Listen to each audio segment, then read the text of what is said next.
Hi guys, what's up? Back with another video. So I don't know if I'm actually going to post this video, but I thought it'd be fun to kind of like create my journey of my 23andMe test. So for Christmas, my parents got me a 23andMe genetics test thing, so I'm going to see how that goes. Right now, I'm just filling out all the work and stuff to actually register my thing. As you can see, I got this and all that stuff. So yeah, that'll be fun. I registered my kit, and here's basically everything. There's like ancestry, health and traits, research, family and friends. I'm gonna have to spit into this tube that has all the goodies and stuff in it. Here's the little box thingy that has it, and it's literally only one tube that I spit in, and then there's like this liquid, and then I end up mailing it back, and then I'm assuming in a couple weeks or so. It'll take a few weeks, so watch me forget about this. Okay, so I waited a really long time to actually do the test. It's currently like January 5th of 2020, so happy New Year's, guys. But I finally did this, and I made a TikTok about it because honestly, I did this finally because I wanted to like duet a TikTok that I saw. I'm excited. I mean, I know I won't get results in like a couple months or so, but it is a start. So I guess the next time I see you, we're gonna figure out what my results are, so I'm super excited. All right, see you then. Hey guys, it's like a couple months later from when I got my results. It's currently March 21st, 2020, and as we all know, the coronavirus has made us quarantine, so I'm finally filming the rest of this video. So I had actually gotten my results like a month ago, I would say in February during school, and I didn't get a chance to film everything that I wanted to film. So now I'm sitting down today and I'm finally gonna show the results. This isn't the first time I've seen my results, but I thought it'd be just kind of fun to sit down and actually explain like what I got and everything. So yeah, let's get into it. So when I had first taken the test, I didn't know what to expect. I honestly thought I wasn't fully Chinese, and basically, as you can tell from the home screen, I am 100% East Asian and Native American, so 99.4% Chinese. I was actually really surprised that that was gonna happen because I honestly thought I was gonna be mixed of some sort rather than just purely Chinese. So I thought that was really interesting. And if like I scroll down all the way to trace ancestry and stuff like that, and if I actually like look deep down, like I am not like anything else besides Chinese. Like I'm 0% like anything else. Like you can see I'm 99% Chinese, mainland China, and I look down at all the other kinds of like Asian ethnicities, and it's like 0%, 0%, 0%, 0%. And the only other like percentage that I was like the 0.6 was like Pakistani and Bangladesh or something like that, and I thought that that was actually crazy. So besides knowing that I'm 99.4% Chinese, you can kind of see like where I came from, like the actual areas. And then Madagascar is there, and I was like, that's actually pretty cool. So I got some African in me, right? Yeah, I was really surprised when I figured that out, and I feel like when I told people, everyone's like, oh my god, are you kidding me? Because I don't really have like those attributes, I feel like, that are 100% Chinese, but I don't know, I could call myself a pureblood, and that's pretty cool. So moving on. There's actually some really cool stuff on here too. Here like the ancestry timeline and the parental inheritance, the DNA painting and all that stuff. That ends up costing extra money, so I can't do that. And here's my family tree, and I don't exactly know what it is, but I think it just says like, here's me right there, and then yeah, parent, and then it just kind of stems off until like my great grandparents and all that stuff. So there's that. I was honestly kind of expecting more information for what I had gotten out of this, but I mean, I did get to know my actual DNA and like what ethnicity I am, so that's pretty cool. So basically, if I scroll down more, there's like learn more about my ancient DNA, so like Neanderthal history. I think that's basically like from the haploid group that I came through, right? Yeah, like it shows what gene I had, I think, from that ancestry, so it can like backtrack me all the way to like there's like 4 people or something like that who basically like created this entire population, which is really cool. So it says Neanderthals were ancient humans who interbred with modern humans before becoming extinct 40,000 years ago. This report tells you how much of your ancestry can be traced back to Neanderthals. So that's really cool. So I have 215 Neanderthal variants, so this is less than 94% of 23andMe customers. So I have fewer Neanderthal variants than 94% of 23andMe customers. However, your Neanderthal ancestry accounts for less than 4% of your overall DNA. So basically, I'm first place out of my family and friends. I'm not exactly sure what that means. And then some of your traits may be influenced by having Neanderthal traits. Straight hair, sneeze, less back hair, height.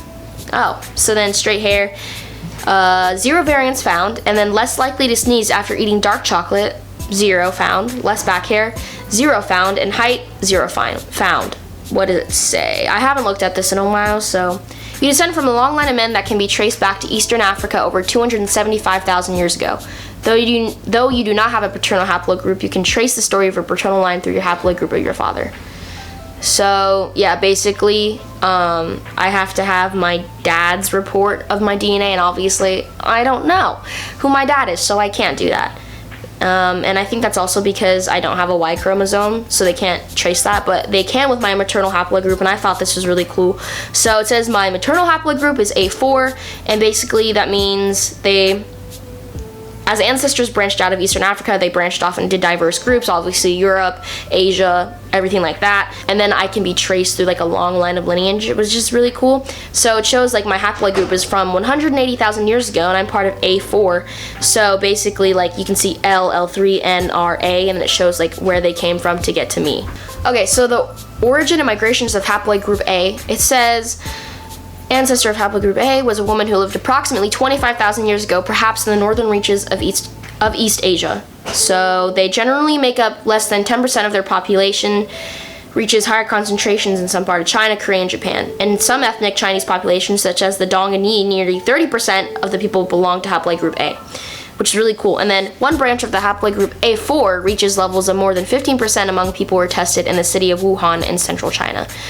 My maternal haplogroup A4 traces back to a woman who lived 21,000 years ago. That's really cool. So 840 generations ago. And then A4 is uncommon in 23andMe customers because I'm assuming most people who take the tests are European, white, all that stuff. So I'm 1 in 1,200, which is awesome. And then ancient China's famous terracotta army was constructed by men bearing haplogroup A, which is also awesome because I can see like my history from that. I can see some really interesting things if I click on different things like my health and traits. So I didn't end up actually choosing like health problems and risks because I didn't want to get too paranoid about that, because I honestly was really afraid of finding out something that I didn't want to find out. So maybe that was a good choice or a wrong one, but I didn't end up getting that. So I have physical features, 18 reports, and this is basically just like percentages of stuff that I most likely have or don't have, which is really cool. So just like stepping back like the probability of me having specific genetics. So let's look into that. So I have a 56% chance I don't have dimples. I have a 93% chance I don't have a cleft chin, and I don't. I have 62% of having dandruff, and I thought everyone got dandruff. I have dandruff. And then my earlobe type, 71% you have detached earlobes and 29% you have attached. So what's really cool about that is I actually have like attached earlobes, if you can see that. So I guess I'm the 29% in that. And then my earwax type is 81% dry, flaky earwax, and I do have that. I also did not know wet earwax was a thing, so. And then my eye color, 75% chance of dark brown eyes, and you can look at the rest of the things that are on there. And yeah, I definitely have dark brown eyes. And then my finger length ratio, 53%, your index finger is longer than your ring finger. And if you look at it, actually, they look like they're about the same. So I'm not exactly sure what that's supposed to say. Yeah. And then my freckles, 63% chance if you have any freckles, and I don't really have any freckles. And then hair photo bleaching, 58% chance your hair experiences photo bleaching, which I don't exactly know what that means. Like, I guess it gets lighter, but I've never noticed that. But apparently it could happen in the summer, but you know, we rarely have a summer in Alaska, so I wouldn't know. And then my hair texture, 43% chance slightly wavy hair. And then the rest are there. So basically, like, my hair changed a while ago. It used to be like pin straight, and now, like, I think when I hit puberty, it got really like textury and like curly for some reason. Right now it doesn't look it, but it definitely is that. And then lighter dark hair, 60% chance of having dark brown hair. That is definitely true. And just like the rest of that, it's like less than 1% chance of being blonde. What are the odds? And then newborn hair, 60% chance you had little or no hair at birth. I don't remember, because obviously I don't remember being a child, so there's that. And then red hair, 99% chance you do not have red hair, and that is completely true. And then skin pigmentation, 48% chance of light beige skin, and all that. I don't exactly know. Like, obviously I am Asian and I'm not white, and it's very noticeable, but I'm not exactly sure. I would say it's a pretty light beige, I guess. And then stretch marks, 81% of chance you have stretch marks, definitely. And then toe length ratio, chance you have a longer big toe. Oh, this is weird, but I have like the same same length. And then my unibrow, 55% chance you have a little bit of a unibrow. Honestly, that's low-key kind of true because I have to like trim my eyebrows, but you know, let's not talk about it. Then widow's peak, I don't have a widow's peak. Honestly, widow's peaks kind of freak me out though, I don't know why. And then that's basically it for physical features, so let's move on to wellness and traits. Okay, sorry guys, I'm back. I had to leave because my brother's doing like this weird workout thing. So now I'm in my room instead of the living room. Okay, so moving on to basically wellness and traits, I'm gonna go to wellness. So I thought this was also really interesting. So it's like find out how your DNA may affect your body's response to diet, exercise, and sleep. So if I click on stuff, it's really interesting because it kind of gives me like a little explanation for everything. Based on your genetics, you are likely to flush after drinking alcohol. So basically, I know there's like the stereotype of Asians having like red face when they drink, and I guess that's true. Don't exactly know why, but it says many people with your genetic result also experience symptoms like nausea, headaches, and general discomfort after drinking alcohol. Some people flush less as they get older. Okay, so moving on, genetic weight, predisposed to weigh more than average, and I feel like that's definitely true, especially with the environmental factors. So you weigh about 4% more than average. So I would basically think that like either my dad or mom was overweight maybe. So I don't exactly know what this means. What is average? 115 pounds for a 5'2" woman. Now that is whack. So yeah, there's my genetic weight thingy, I guess. That's interesting, but does it make me feel better about myself? Definitely not. Let's see, lactose intolerant. So likely intolerant. Wait, what? Okay, I completely misread that. I guess it says I'm lactose intolerant. I'm likely to be lactose intolerant. Maybe that's just the statistics of me actually being that, even though I'm not. So it says, not everyone with your result experiences the symptoms of lactose intolerance. There are many genetics and environmental factors that we don't test that can allow people to digest dairy products. That's interesting. So maybe I should just now consult a nutritionist to see if I'm lactose intolerant, you know? But even if I was, I would still be eating dairy every single day. Okay, moving on. So my caffeine consumption, likely to consume less. Yeah, I don't drink that much caffeine or coffee. I mean, when you think of caffeine, I guess soda, but I don't even drink soda that much. And then deep sleep, less likely to be a deep sleeper, which is interesting because I actually can deep sleep very well.